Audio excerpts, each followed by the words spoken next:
Don't worry. Be happy. Don't worry, be happy. Bonjour chers auditeurs de Psychoperso et bienvenue pour une nouvelle émission qui fait du bien.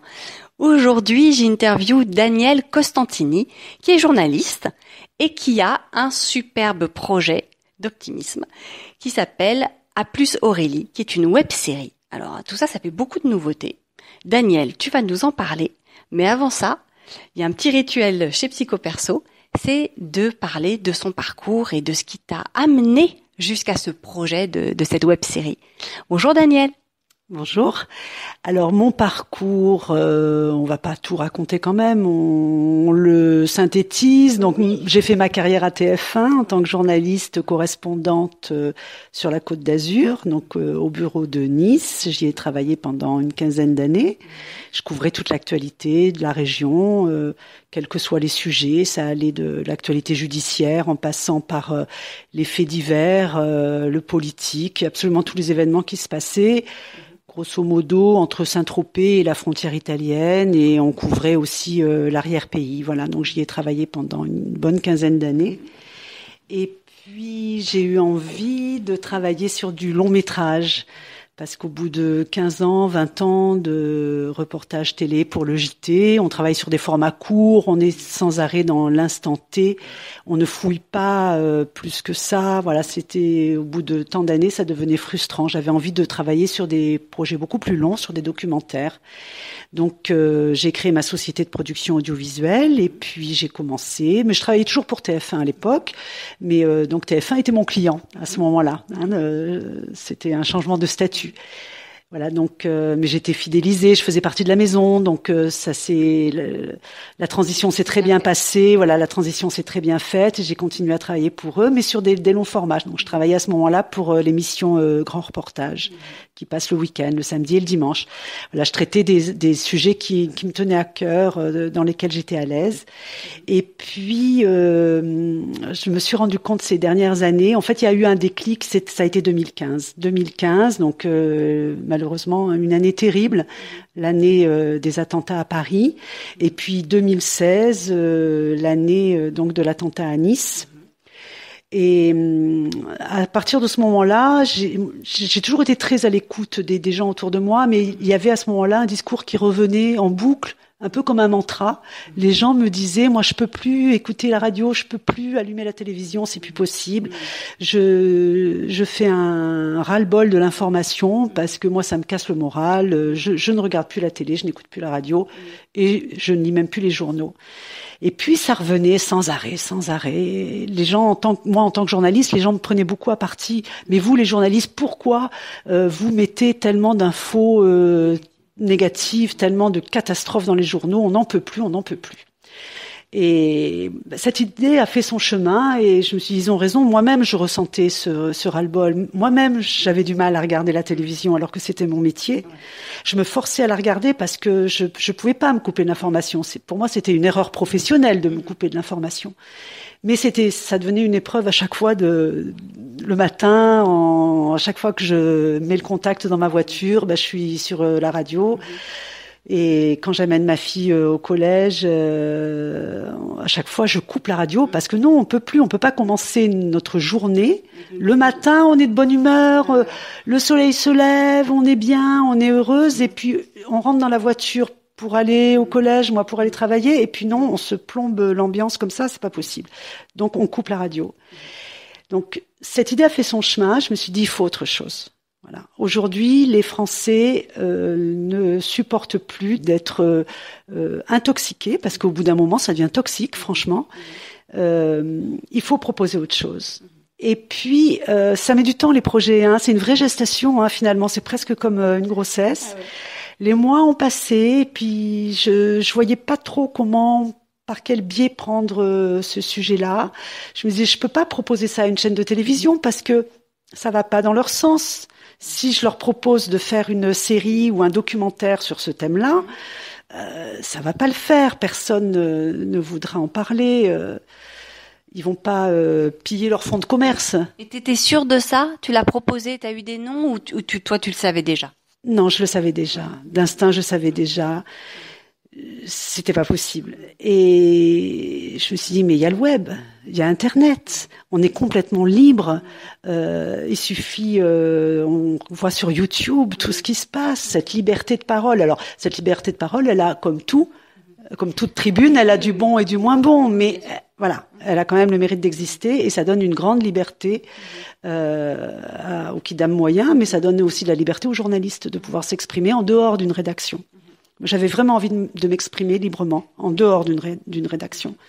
Et je me suis dit, c'est par le web que ça va passer. Donc je me suis dit, on va créer, moi, et je dis on parce que je ne suis pas toute seule dans l'histoire. Hein. J'ai aussi des confrères, des techniciens, caméramans, monteurs, etc., producteurs, qui m'ont rejoint dans ce projet. Et on s'est dit, on va créer une web série documentaire. Donc, pourquoi web série? Parce que quand on est sur le web, on peut pas faire un documentaire de 50 ou 60 minutes comme à la télévision, parce que ça ne correspond pas à ce que les gens attendent. Exactement. La consommation d'Internet est beaucoup plus courte. Voilà, le temps de lecture est court sur Internet. Donc, je me suis dit, il faut qu'on s'adapte au mode de consommation Internet. Au mode d'information qui passe sur Internet, il faut faire du format court. Donc voilà, c'est pour ça que j'ai pensé à une série. Je me suis dit, on va faire une série, on va faire un tour de France, parce que je me suis dit, ce pays, il est merveilleux. Moi, j'adore mon pays. Je l'adore. À chaque fois que je vais dans une région nouvelle que je ne connais pas, je découvre des choses incroyables. On a un patrimoine de folie. C'est ce que j'allais dire, patrimoine historique, patrimoine culturel, patrimoine gastronomique, œnologique.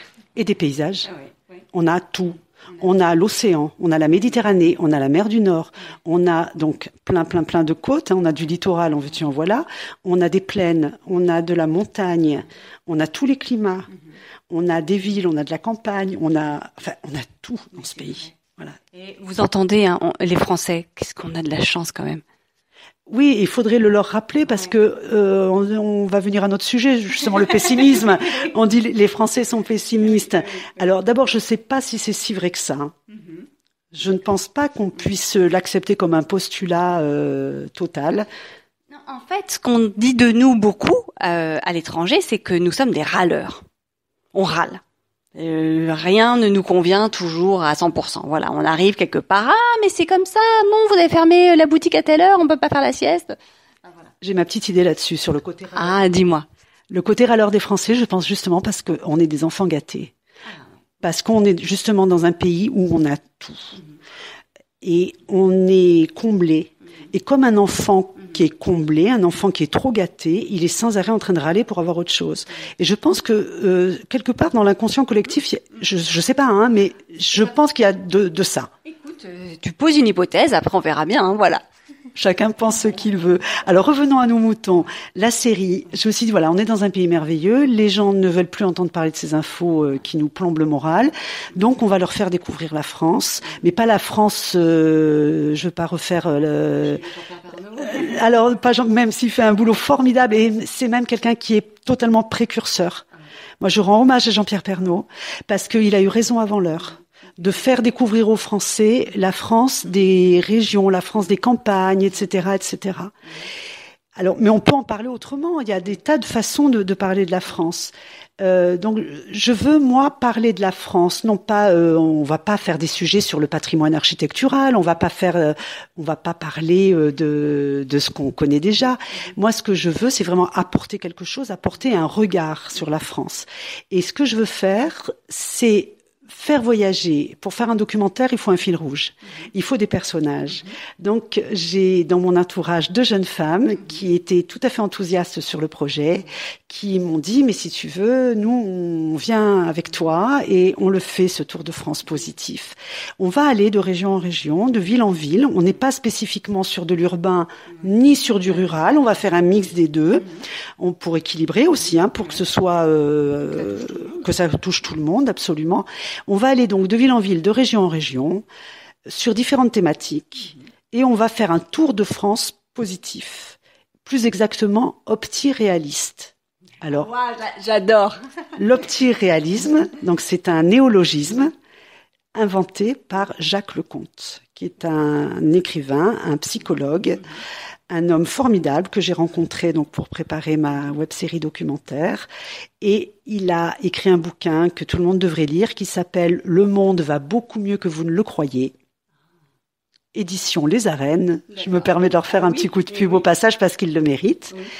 Et donc Jacques, dans ce livre, décrit complètement à contre-courant des idées reçues, décrit que le monde va beaucoup mieux que l'on ne croit et que, bien sûr, il y a des tas de catastrophes, des tas de choses qui ne vont pas bien, mais il y a, de la même façon, des choses extraordinaires et que surtout on imagine que, par exemple, toutes les espèces animales sont en voie de disparition. Ben non, justement, pas du tout. Certaines sont en voie de disparition et d'autres, au contraire, repeuplent des territoires, sont au contraire en voie de réappropriation, etc., et en voie de développement.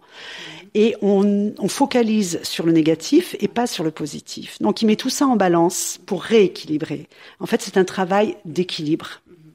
Donc, je me suis inspirée de ce bouquin que j'ai lu avec énormément d'intérêt. J'ai rencontré Jacques Lecomte. Voilà, je lui ai dit voilà ce que je voudrais faire. Il me dit super, il faut le faire, on y va, etc., etc. Donc il va participer aussi au tournage. Et donc dans ce même état d'esprit, on va aller de région en région, comme je vous le disais tout à l'heure, découvrir sur des tas de thèmes des choses qui vont bien, des choses extraordinaires, des initiatives citoyennes vraiment hyper intelligentes, des innovations technologiques, des innovations sociétales, des progrès en matière d'environnement. On a l'impression que l'environnement, c'est juste la catastrophe, qu'on va tous mourir, que l'écologie, c'est juste une horreur. Mais non, il y a aussi des choses très bien et il y a aussi des progrès qui sont faits en matière d'écologie. Mais seulement, c'est une information à laquelle on a peu accès. Alors, on va parler d'environnement, beaucoup, on va parler d'éducation, on va parler même de sécurité. Parce que voilà, ce que démontre Jacques Lecomte, tout ce qu'il dit dans son livre est vérifié, étayé. C'est vraiment un travail extrêmement sérieux, c'est tout sauf de l'intox. On n'a jamais été dans une société plus sûre que maintenant. Les cambriolages sont en baisse. Quand je dis ça, les gens ne me croient pas. Ils me disent, mais non, mais c'est pas possible, ma voisine a été cambriolée la semaine dernière. Certes, elle a été cambriolée la semaine dernière, mais en tout cas en France, il y a, suivant les régions, hein, c'est assez disparate, mais il y a 7% de cambriolage en moins. Que quand par rapport à il y a 5 ans. Hein, à peu près. Hein. C'est pas d'une année à l'autre que ça s'observe. Hein, voilà. Il n'y a jamais eu aussi peu d'homicides. Il y a une chute, j'ai pas les chiffres en tête, mais il y a une chute incroyable des homicides en France. Alors là, j'extrapole un peu sur un autre pays, c'est les Pays-Bas. Je vais rester sur la France. Hein. C'est un tour de France que je vais faire, mais ça se produit aux Pays-Bas, donc pourquoi pas en France? Aux Pays-Bas, ils sont en train de fermer des prisons. Oui, j'ai vu ça. Ils sont en train de fermer des prisons parce qu'il y a pas de prisonniers, il y a plus de prisonniers, il y en a pas assez pour toutes les prisons, les cellules sont vacantes. Je me dis, si ça se passe aux Pays-Bas, pourquoi ce phénomène-là ne viendrait pas petit à petit en France? Là, on va me traiter de folle, d'utopiste totale. Non, je suis pas utopiste, je suis optimiste. Et opti-réaliste, voilà. C'est-à-dire que l'opti-réalisme, ce qui est intéressant, c'est que c'est pas l'optimisme béat, c'est pas l'optimisme crétin. On n'est pas des abrutis qui pensons que tout va bien et on fume pas et on voit pas des petits éléphants roses. C'est pas ça du tout. On est réaliste. On connaît le monde. On sait ce qu'il est. On connaît sa difficulté. On connaît sa violence. Mais il n'y a pas que ça. Et on le sait aussi qu'il n'y a pas que ça. Tout à l'heure, tu m'avais parlé du singe. Tu veux me redire la métaphore? Oui, le singe qui se cache les yeux, qui se bouche les oreilles et qui met la main sur la bouche pour ne pas parler. Donc non, il faut aussi ouvrir les yeux sur la beauté du monde, entendre la beauté du monde et en parler. Voilà. Donc c'est ce que je veux faire. Moi, ce que j'aime beaucoup dans ton idée, c'est, pour reprendre le travail de Jacques Lecomte, que je ne connaissais pas en plus, c'est cette idée de remettre les choses un peu à leur place dans une balance. C'est-à-dire, être optimiste aujourd'hui, ça ne veut pas dire se voiler la face, hein, ne pas être dans le déni. Ça veut dire, bah voilà, ça je sais que ça existe, mais il y en a tellement qui en parlent déjà, des homicides, de la guerre, etc., de la pollution, des déchets, que toi tu décides donc de mettre la lumière sur autre chose. Alors on met la lumière sur autre chose, sur une réalité, on n'invente rien. C'est-à-dire que rien n'est inventé. L'information anxiogène, elle n'est pas inventée. Les catastrophes existent. Et en tant que journaliste, je sais quand même un petit peu comment ça se passe. On relate des faits réels avec objectivité. Mais l'information positive, elle existe aussi. Pourquoi s'en priver ? Mais oui, mais pourquoi alors? Pourquoi est-ce que les médias en parlent aussi peu? Parce que on dit souvent pour les films par exemple que le bonheur ne fait pas acheter le film. C'est ça? On n'aime pas voir les gens heureux, ça fait pas vendre? On dit que les gens heureux n'ont pas d'histoire, et on dit qu'on ne parle pas des trains qui arrivent à l'heure. Oui, c'est vrai. Mais je pense que il y a un vrai changement des mentalités. On le sent, c'est dans l'air du temps. Je pense que cet intérêt pour l'info catastrophe, dans quelque temps, elle va être complètement has-been. On va être complètement ringard quand on va remplir nos journaux d'informations catastrophes. C'est vraiment en train de bouger. On est à l'aube mais ça papillonne, je le sens. Oui, bien sûr. Et quand tu en parles, moi j'ai le cœur qui palpite. Tant mieux. Mais voilà, il faut rester réaliste et surtout pas question de faire des reportages comme ça utopistes, gentillés, un peu niaiseux. C'est pas du tout le propos de la série A+ Aurélie. Ce que je vais faire, c'est un véritable travail journalistique, d'enquête. Tout sera vérifié. C'est-à-dire que les 2 jeunes femmes qui vont partir faire ce tour de France, d'abord, elles vont pas rester 2 jeunes femmes. Elles vont être rejointes par des jeunes hommes. C'est pas une web série documentaire féministe. C'est pas, voilà, vraiment, ça s'adresse absolument à tout le monde. Elles vont aller vérifier par elles-mêmes. Elles vont entendre parler de quelque chose. Tiens, on a entendu parler que, par exemple, sur les rives de la Seine, on retrouvait des castors, alors que ça faisait des années que le castor avait disparu. Et puis même, on a entendu parler qu'il y avait même des loutres qui revenaient sur les bords de la Seine. Ben, on va aller vérifier par nous-mêmes. Voilà. Et toute la web série va être construite comme ça. On va vérifier l'information. On ne prend rien pour argent comptant. On y va, on témoigne, on filme, on raconte et on diffuse. Très bien. Alors, est-ce que ma question arrive peut-être un peu tôt, tu vas me dire. Tu parles de 2 jeunes femmes, mais il y en a quand même une des 2 qui s'appelle Aurélie ou... Absolument. Donc Aurélie, qui a donné son nom à la série, il fallait donner un nom à cette web série. Alors Aurélie, elle est photographe, elle a une 30aine d'années, elle vit dans la région parisienne. Pourquoi elle? Parce que c'est une jeune femme justement qui a eu ce réflexe j'éteins la télé, j'éteins la radio, je n'ouvre plus les journaux. Elle m'en parlait très régulièrement. C'est une jeune femme de mon entourage. Et elle a des enfants, 2 petits-enfants.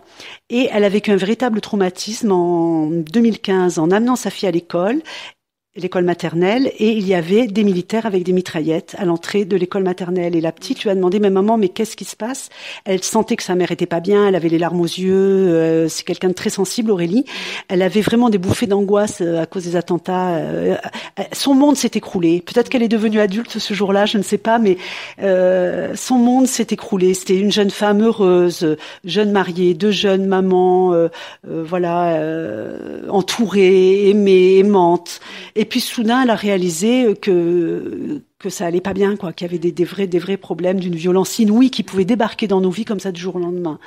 Et elle a eu ce sentiment affreux de devoir expliquer à sa fille que ce qui se passait. Elle a dit, moi je veux pas raconter n'importe quoi à mes enfants, il vaut mieux qu'ils soient au courant parce que voilà, ils méritent qu'on leur dise la vérité, voilà, avec des mots adaptés, etc. Mais les enfants, il faut leur dire la vérité. Je pense qu'elle a bien raison. Et elle a eu le sentiment d'empoisonner sa fille en lui révélant la laideur du monde. Jusqu'à présent, c'était une petite fille de 4 ans à l'époque qui était toute mimi, toute préservée dans son petit monde d'enfant. Et tout d'un coup, il a fallu lui révéler que ce qu'elle connaissait de la vie et du monde, ça n'était pas que ça, qu'il y avait aussi des choses épouvantables. Et Aurélie a eu cette douleur non seulement de vivre les événements personnellement, mais elle a eu une double douleur en communiquant ces informations à sa petite fille. Et j'ai trouvé que c'était intéressant ce transfert qu'elle faisait de douleur. On en a beaucoup parlé. Et voilà, quand je lui ai dit, écoute Aurélie, est-ce que tu veux venir avec moi? Moi, je vais te montrer autre chose en France. La France, c'est pas que ça. C'est pas que des militaires entriés avec des mitraillettes à l'entrée et à la sortie de l'école maternelle. C'est aussi un pays où il se passe des choses merveilleuses. Et elle m'a dit, moi, je demande que ça, à aller voir. Voilà. Et donc, on a commencé comme ça. Elle était en contact avec une autre jeune femme qui s'appelle donc Tara, qui est plus jeune, qui a une vingtaine d'années, qui, elle, était à Paris au moment des attentats, et elle était dans des cafés avec des copains, jeunesse dorée, tout va bien, l'insouciance, et elle était très près de la rue de Charonne quand les attentats ont eu lieu, et elle a été enfermée avec tous ses copains par mesure de sécurité dans une cave, dans la cave du café dans lequel elle était, et ils ne savaient pas ce qui se passait. Bon, ils se doutaient bien qu'il se passait une catastrophe, mais ils avaient très très peu d'infos parce que la police ne leur donnait que très peu d'infos. Elle est sortie du café, de la cave de ce café à l'aube, traumatisée. À ce moment-là, elle a su ce qui se passait. Elle était traumatisée pendant un mois. Elle est pas sortie de chez elle. Et pareil, elle a fait un refus de l'information.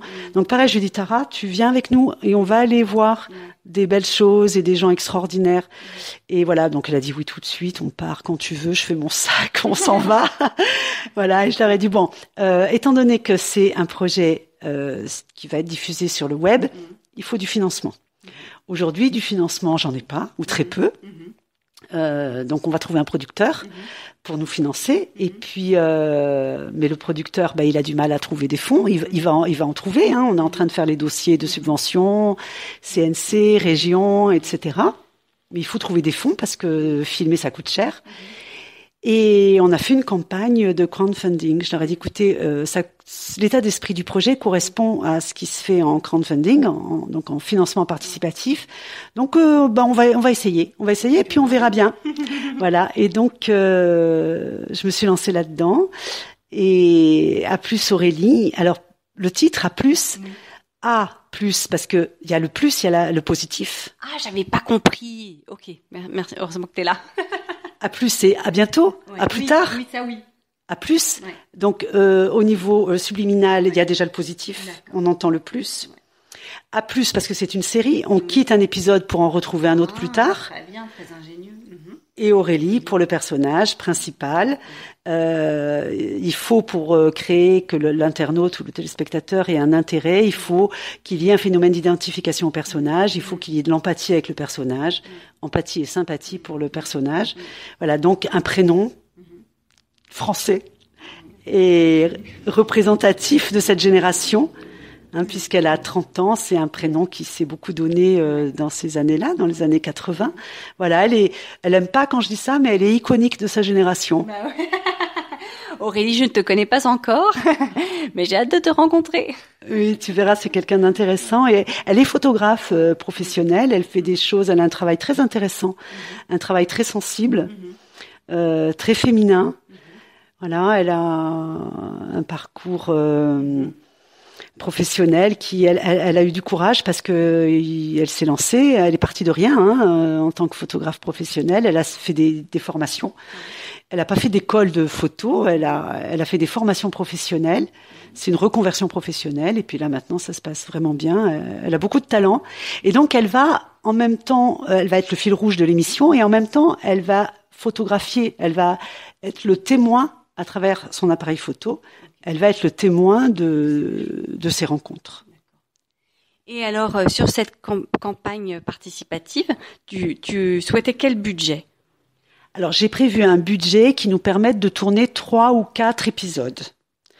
La vidéo, ça coûte cher. En général, un documentaire de 52 minutes ou 60 minutes, il faut un budget de 80 000 euros. Donc là, je me suis dit, bon, on va demander 12 000 euros, 12 500 euros exactement, qui va nous permettre de financer 3 à 4 épisodes en tirant les budgets vraiment par le bas. Voilà, on va se débrouiller. Alors, ce qui est extraordinaire, c'est que déjà, je sais qu'on va pouvoir faire baisser les frais de production parce que il y a des gens qui ont contribué à la campagne et qui nous proposent de nous héberger. Mais c'est formidable. Alors, cette campagne, elle s'est terminée il y a peu de temps. Ça s'est terminé quel jour? Alors, elle s'est terminée le dimanche 22 juillet à minuit. Et tu avais donc récolté les fonds que tu souhaitais? Oui, on a récolté 100% de la somme demandée. Et alors, ce qui est fabuleux, c'est que il y a énormément de gens qui ont contribué. Je ne les connais pas du tout. Je ne sais pas qui ils sont. Ils ont même contribué avec des pseudos, donc je n'ai pas leur identité. Je les ai remerciés comme je pouvais, mais je sais qu'ils ont eu mon message, ils ont eu mon courrier, ça c'est sûr. Je trouve ça incroyable. Je remerciais les gens de croire en mon projet, de vouloir participer au projet. Et en fait, c'était eux qui me remerciaient. Ils m'envoyaient des mots via la plateforme Ulule. On peut citer Ulule, qui a été la plateforme de financement. Et donc, ces gens-là me disaient « Merci pour votre initiative. Merci de nous montrer autre chose. Merci pour votre optimisme. » Donc je trouve ça incroyable. C'est moi qui dois les remercier et c'est eux qui me remercient. Donc c'est un peu la magie du projet. C'est un projet qui soulève beaucoup d'enthousiasme. Ou alors les gens sont très gentils, n'osent pas critiquer, mais j'ai pas de critique. J'ai pas de critique. Tout le monde me dit mais c'est super. J'ai une personne qui m'a dit il y a une personne qui m'a dit mais c'est de la bombe ce truc. Donc il exagère peut-être un peu, mais voilà, des gens qui sont vraiment très très chaud patate sur le projet. Mais justement, ça me permet de faire une transition avec ta vision de l'optimisme. Tu me disais tout à l'heure que l'optimiste, c'était quelqu'un qui était dans l'action. Voilà. T'as envie d'en parler un petit peu ? Oui, il y a beaucoup de choses à dire là-dessus. On va mettre en parallèle le pessimiste et l'optimiste. Le pessimiste, souvent, est plutôt mieux considéré que l'optimiste en France. Alors, parce que le pessimiste, il a tendance à être, ou du moins à se présenter ou à passer pour plus intellectuel. C'est ça. C'est plus intellectuel d'être pessimiste. Et on passe pour des naïfs, pour des utopistes quand on est optimiste. Alors là, je monte au créneau et pour moi, c'est une idée reçue.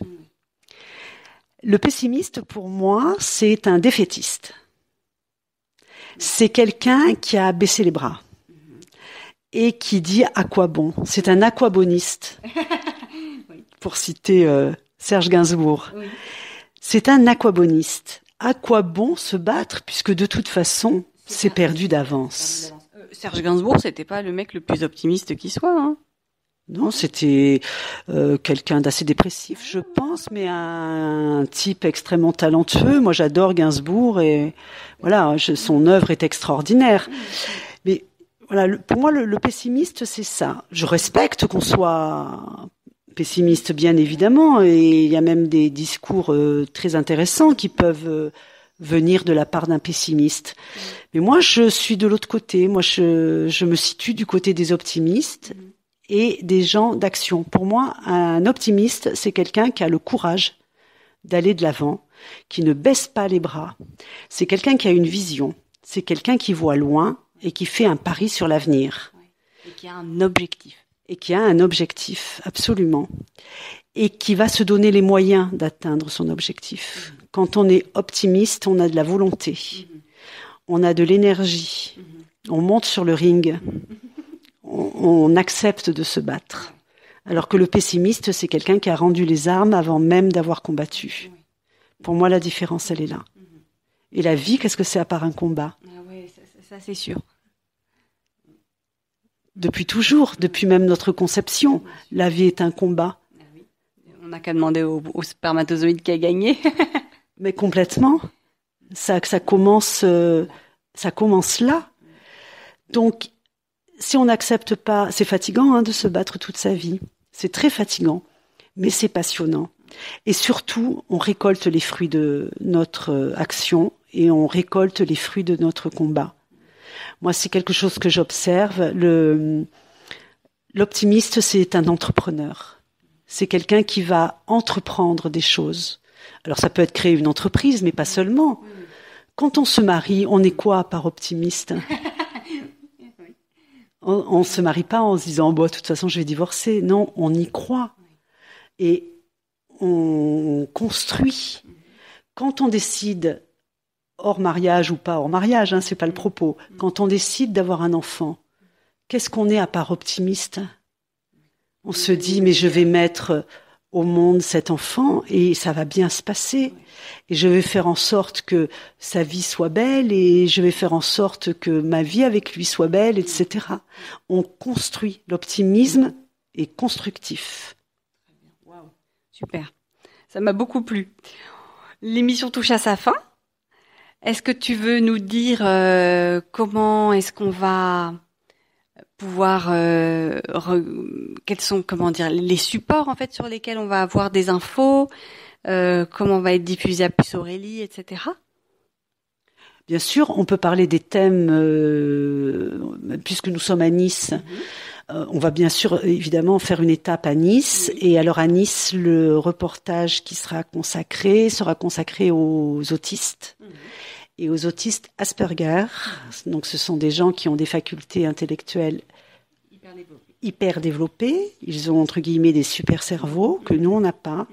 Et ces gens-là aujourd'hui, alors qu'ils étaient complètement sur le banc de touche, surtout dans le monde du travail ne leur offrait rien. Ce sont des gens qui ne connaissent que l'échec et le chômage. Et c'est en train de changer. Il y a à Nice une société, on peut la nommer, qui s'appelle Avencode, qui a été créée à Nice il y a 5 ans. Et cette société emploie des autistes Asperger et sous-traite avec de très grosses sociétés du numérique. On peut les citer aussi, Amadeus, Quant, des gens qui ont besoin de leur savoir-faire, de leurs compétences dans le monde du numérique. Ces gens-là ont une aisance face à un ordinateur. Ce sont des super codeurs informatiques, numériques. Et ils ont des capacités que nous, ce que l'on appelle, nous, les gens entre guillemets normaux, j'aime pas bien ce terme, mais on nous appelle des neurotypiques. Voilà, hein, le neurotypique, c'est celui qui n'est pas autiste Asperger. Donc nous, les neurotypiques, on a des tas de compétences intellectuelles, mais on n'a pas celles des Asperger, qui, eux, ont des super cerveaux qui sont complètement adaptés au milieu du numérique et ils ont des résultats dans ce monde, dans ce milieu professionnel que nous, on ne pourrait pas avoir. Donc, cette société Avencode offre de l'emploi à ces gens-là. Pour le moment, ils sont 12 autistes Asperger à avoir trouvé du travail. Et je trouve que c'est une avancée sociétale extraordinaire. Super. Donc pour le mot de la fin, sur quels médias on pourra trouver ça? Ce sera sur YouTube, comment est-ce qu'on peut avoir des nouvelles d'Puce Aurélie? Pour terminer. Alors pour le moment, je ne peux pas le dire parce que ça n'est pas encore fait. Je veux pas vendre la peau de l'ours, même si j'irai jamais tuer un ours, mais je veux pas vendre la peau de l'ours quand même. Mais très certainement sur un grand média. Et de toute façon, si ça ne se passe pas comme on voudrait avec le grand média en question, si ce grand média finalement, qui aujourd'hui est très intéressé pour être diffuseur, changeait et n'était plus diffuseur, de toute façon, ça sera sur YouTube. Okay. Et voilà, donc on reste branché et sur A+ Aurélie et comme ça on aura des nouvelles. Super. Merci beaucoup Daniel. Merci Vanessa. Et à bientôt. À plus Daniel. À plus Vanessa. Merci chers auditeurs de Psychoperso. J'espère que cette émission vous a donné envie, vous a fait plaisir et j'ai qu'une chose à vous souhaiter.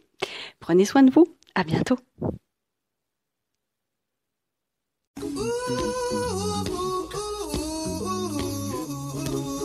Don't worry. Be happy. Don't worry, be happy.